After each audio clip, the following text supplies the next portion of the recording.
Hello friends, welcome back to my channel. आज एक और वीडियो आपके साथ में शेयर करने के लिए आई हूँ।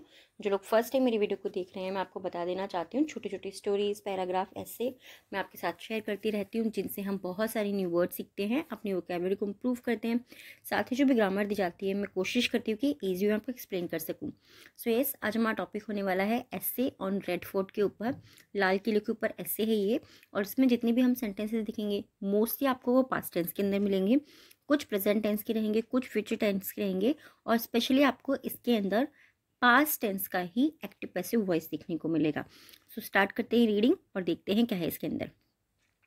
Last Sunday we went to the Red Fort by a specially hired बस।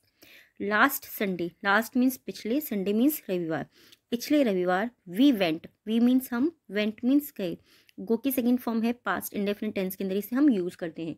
टू द रेड फोर्ट, लाल किला गए। By a specially hired bus, by means से, अ स्पेशली हायर्ड विशेष रूप से किराए पर ली गई बस से। तो सिंपली सेंटेंस को हम कैसे रीड करेंगे? विशेष रूप से इसलिए बोला है क्योंकि स्पेशली का मतलब होता है विशेष रूप या फिर विशेष। तो सिंपली सेंटेंस को हम कैसे बोलेंगे? पिछले रविवार को हम एक विशेष किराए पर ली गई बस से लाल किला गए। Along the entrance to rows of shops selling various objects of art besides selling handicrafts. Along the entrance, along the entrance यानी कि प्रवेश द्वार के साथ ही। टू रोज, रोज मतलब क्या होता है? जो पंक्तियां लगी होती हैं, जो लाइन लगी होती है। टू रोज थी वहां पर।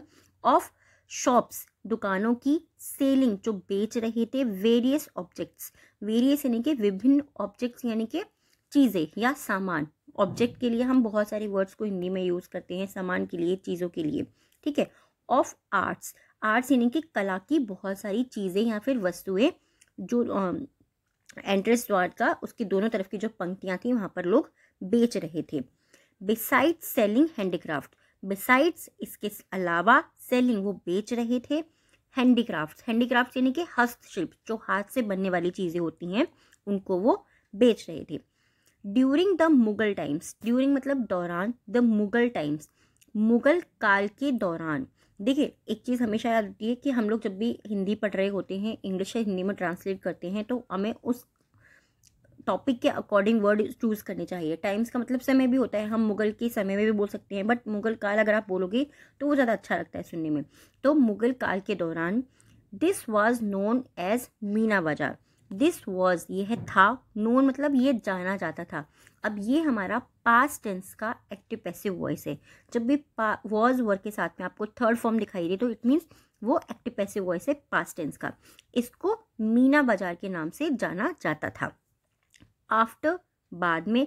Crossing the loan, after crossing the loan, cross मतलब कहता है पार करने के। अब यहाँ पे आईएनजी का यूज हुआ है क्योंकि कॉन्टिन्यूस एक्शन बताया रहा है कि वो क्रॉस कर रहे थे, लोन को जो है वो क्रॉस कर रहे थे। वी रीच्ड, हम पहुंचे, यहाँ हम पहुंचे थे। मैं आपको हमेशा ये चीज़ बोलती हूँ, पास्ट टेंस में जब भी आपको कन्फ्यूजन होता है तो आप थे वर्ड लगा दीजिए, आपको याद होता रहेगा। सेकेंड फॉर्म आ रही है, थे लगा दिया, बस बात खत्म। वी रीच्ड, हम पहुंचे थे। The historic building known as Naubat Khana. We reach, हम पहुंचे। द हिस्टोरिक बिल्डिंग, ऐतिहासिक इमारत। बिल्डिंग मतलब क्या होता है? इमारत, ठीक है। हम ऐतिहासिक इमारत तक पहुंचे। नोन, जिसको जाना जाता था। एज, की तरह या के नाम से। नौबत खाना, जिसको नौबत खाना के नाम से जाना जाता था। हम उस ऐतिहासिक इमारत पर पहुंचे। देन वी सा, देन तब, वी सा हमने देखा। सी की सेकेंड फॉर्म है। सी मतलब देखना और सा मीन्स देखा। हमने देखा था या हमने देखा। दीवाने आम और या the hall of public audience. The hall यानी कि जन, जो होल था यानी जो केंद्र था या फिर जो कमरा था। पब्लिक ऑडियंस, जो जनता के लिए जो बनाया गया था, ऑडियंस के लिए, जो वहाँ पे आने वाले लोग थे उनके लिए जो बनाया गया था, हमने उसको देखा। दीवाने आम को, जो जनता दर्शकों के लिए था, जो पब्लिक, जो वहाँ पे जो लोग पहुँचते हैं उनके लिए था। देन फिर वी वेंट, हम गए। टू द रंग महल, उसके बाद हम रंग महल गए। Which was a place of pleasure, which जो था, जो कि था, वॉज मीन्स था, अ प्लेस एक स्थान था, ऑफ प्लेजर। प्लेजर का मतलब क्या होता है? आनंद का, खुशी का या फिर शांति का। हम बोलते हैं कि मुझे बड़ा प्लेजर मिला यहाँ पे, यानी कि मुझे बहुत अच्छा लग रहा है, अच्छा महसूस हो रहा है, तो वहाँ के लिए हम इसको यूज करते हैं। And richly inlaid with precious stone in the Mughal period. And और रिचली, रिचली का मतलब क्या होता है, रिचली मीन्स होता है बड़े पैमाने पर, बड़े उस पर, कहते हैं ना कि बड़ी अमीर वाली चीज़, यानी कि अमीर का मतलब क्या होता है, ज़्यादा ज़्यादा चीज़ें हैं ना उसके पास में। इंग्लिश के अंदर ये चीज़ हमेशा होती है, आप याद रखिएगा कि कुछ वर्ड के ना हमें मीनिंग को समझना पड़ता है। अब रिचली आप यहाँ पे अमीर नहीं बोलेंगे, यानी कि बड़े पैमाने पर इनलेट थे, जड़े हुए थे विथ प्रीशियस स्टोन, जो प्रीशियस स्टोन्स थे, यानी कि प्रेशियस मतलब क्या होता है, कीमती जो स्टोन्स थे, कीमती जो पत्थर थे, वो बड़े पैमाने पर वहां पर जड़े हुए थे या फिर लगे हुए थे। In the Mughal period, in the Mughal period यानी कि मुगलों की अवधि में वहां पर बड़े पैमाने पर कीमती पत्थरों के ऊपर जड़े हुए थे। देयर इज अ खास महल बिसाइड, वहां पर एक खास महल है।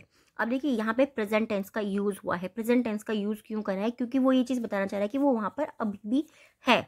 जब भी आप प्रेजेंट टेंस के बारे में बात करते हैं तो हम यही बताते हैं ना कि वो अभी भी है, वहां था ऐसा नहीं है। इसमें कुछ सेंटेंस ऐसे हैं कि आप उनको प्रेजेंट टेंस के अंदर भी बोल सकते हैं, क्योंकि वो सब चीजें वहां पर हैं। बट अभी तक क्या था, वो ये बता रहा था कि वो वहां गया था, उसके बारे में। देयर इज अ खास महल, वहां पे एक खास महल है। बिसाइड जो बगल में है, ठीक है, या जो उसके पास में है, ऐसे भी आप बोल सकते हैं। बिसाइड के बगल में है। द रंग महल, जो बिल्कुल उसके रंग महल में है, हम उसके पास गए थे। रंग महल में है, प्रेजेंट में बता रहा है कि वो वहां पर है, हम वहां गए थे। दोनों चीजें हो गई यहाँ पे। It has a beautiful marble screen, it has उसमें है, हैज का यूज भी हम प्रेजेंट टेंस के अंदर करते हैं, ठीक है। उसमें है अ ब्यूटिफुल मार्बल स्क्रीन, उसमें एक बहुत खूबसूरत संगमरमर की स्क्रीन है। The Red fort also has the war memorial museum, red fort के अंदर क्या है, युद्ध का स्मारक बना हुआ है, जो कि म्यूजियम के अंदर है। म्यूजियम मतलब क्या होता है, म्यूजियम मतलब सिंपली मैं आप लोगों को बहुत बार बता चुकी हूँ, वो चीज जहां पर हम पुरानी चीजों को इकट्ठा करके रखते हैं। म्यूजियम यानी कि संग्रहालय, चीजों को इकट्ठा करके रखने वाली जगह। तो वहां पर एक युद्ध स्मारक संग्रहालय है। वेयर जहां वेपन्स यूज्ड, वेपन्स यानी कि हथियारों का यूज्ड उपयोग किया गया था।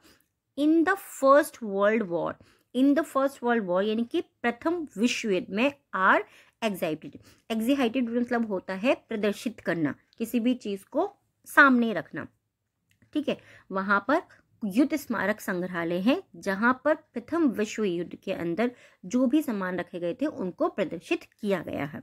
We got to see many historical things, we got to see हमें देखने को मिला, मैनी हिस्टोरिकल थिंग्स बहुत सी हिस्टोरिकल थिंग्स मीन्स चीजें, हमें बहुत सी ऐतिहासिक चीजें देखने को मिली। दैट जिन्हें we read in our books, जिन्हें हमने अपनी किताबों में पढ़ा है। आप यहाँ पे इसको रेड बोलेंगे क्योंकि सेकंड फॉर्म का यूज हुआ है, रीड, हमने जिन्हें अपनी किताबों में पढ़ा था। We read in our books, जिन्हें हमने अपनी किताबों में पढ़ा था। We enjoyed the trip very much, we enjoyed हमने आनंद उठाया, द ट्रिप मतलब यात्रा का, वेरी मच बहुत ज़्यादा, हमने यात्रा का बहुत ज़्यादा आनंद उठाया। ये जो टॉपिक है आपको कई बार ऐसा लिखने के लिए आता है कि कोई भी एक ऐसे प्लेस के बारे में डिटेल में लिखो जहां पर आप घूमने के लिए गए हो, तो वहां पर आप रेड फोर्ट को, ताजमहल को, बहुत सारे ऐसे टॉपिक्स हैं जिनको आप लिख सकते हैं। अगर आप चाहते हैं कोई ऐसा टॉपिक जिसके बारे में मैं आपको लिख करके दूं या मैं आपको ऐसे या पैराग्राफ शेयर करूं, आप मुझे कमेंट करके बता सकते हैं। आज के जो 3 वर्ड्स हैं डिक्टेशन के, फर्स्ट है हमारा प्लेजर, प्लेजर मतलब होता है आनंद, ड्यूरिंग मीन्स दौरान, वेरियस यानी कि विभिन्न या फिर अलग अलग। इन तीनों वर्ड्स आपको सेंटेंस बनाना है, कमेंट बॉक्स के अंदर लिखना है। आज के 3 वर्ड हैं डिक्टेशन के, फर्स्ट है म्यूजियम,